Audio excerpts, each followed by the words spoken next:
Hello বন্ধুরা, তো একটা গান রিলিজ করেছে। এটা তুফানের শেষ গান আর কি, যেটা রিলিজ করেনি এতদিন, একদম শেষে রিলিজ করা হয়েছে। কবে আসবে আমার দিন।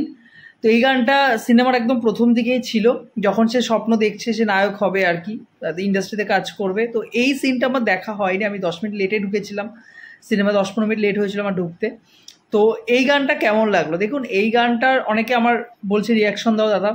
তো এটা আরাফাত মহসিনের টিউন, অন্যদিকে রবিউল ইসলাম লিখেছেন এবং এই গানটা গেয়েছে রেহান।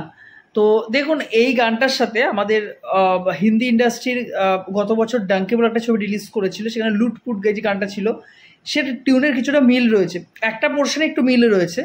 আর আপনার যদি মনে থাকে যে অন্নদাতা বলে একটা ছবি ছিল, যেখানে কিন্তু প্রসেনজিৎ নায়ক হবে আর কি, সেখানে যে দৃশ্যপটগুলো ছিল ভাবছিল সে, তো সেরকম কিছু সিনের মিল রয়েছে। আমি আগেও বলেছি ইন্সপিরেশন থাকতেই পারে, ইন্সপিরেশনে কোনো কিছু খারাপ নেই, ঠিক আছে।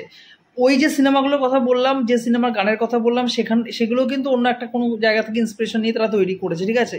মৌলিক কাজ বলে আজকের দিনে কিছু হয় না। তুমি এক্সিকিউশন কীভাবে করবে, তুমি কীভাবে দর্শকদের সামনে ফুটিয়ে তুলছো নতুনভাবে, সেটাকে জাঁকজমকপূর্ণভাবে, সেটাই কিন্তু মূল বিষয় আর কি। আমি গানটার বিচার করব, মানে গানটা আমার কেমন লাগলো আমি সেটা বলবো, ঠিক আছে। আমার কিন্তু গানটা বেশ ভালো লেগেছে। আমার গানটা তখন শোনা হয়নি, এখন শুনলাম, গানটা খুব ভালো, বেশ মজা দিচ্ছে।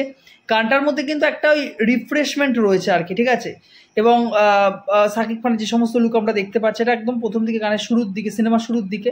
তো সব কিছু মিলিয়ে কিন্তু গানটার মধ্যে এই জাঁকজমকপূর্ণ ব্যাপারটা কিন্তু রয়েছে। তো সব মিলিয়ে আমার কিন্তু বেশ ভালো লেগেছে গানটা। তো আমার মনে হয় যে বাংলাদেশের দর্শক এই গানটার জন্য এক্সাইটেড হয়েছিলেন, কবে আসবে কবে আসবে। তো সেই সত্যি দেওয়া হয়েছে, 1 মিলিয়ন+ কিন্তু অলরেডি ভিউজ হয়ে গেছে। তো আমার মনে হয় দর্শক কিন্তু এই গানটা এনজয় করবে। মানে এই সিনেমা যে সমস্ত গান রিলিজ করেছিল এর আগে আর কি, প্রত্যেকটা এক এক রকমের গান আর কি, লাগে উড়াধরা বলুন, তারপরে কোকিল যে গানটা ছিল আর কি, তারপরে যে মেন যে থিম সং ছিল আর কি, টাইটেল ট্র্যাক ছিল, তো সেগুলোর থেকে কিন্তু এই গানটা একদমই আলাদা আর কি। এটার মধ্যে একটা মজাও রয়েছে কিন্তু, ঠিক আছে। তো সেটা কিন্তু আমার মনে হয় বাংলাদেশের দর্শক নেবে পুরোপুরি আর কি, তাদের জন্য কিন্তু এটা একদম নতুন একটা ব্যাপার। তো আপনারা জানাবেন যদি আপনারা এই গানটা শুনে থাকেন, আপনাদের কেমন লেগেছে। ভিডিওটি ভালো লাগলে এবং ইনফরমেটিভ ভিডিও পেতে চ্যানেলটিকে সাবস্ক্রাইব করে পাশে থাকবেন। জয় হিন্দ।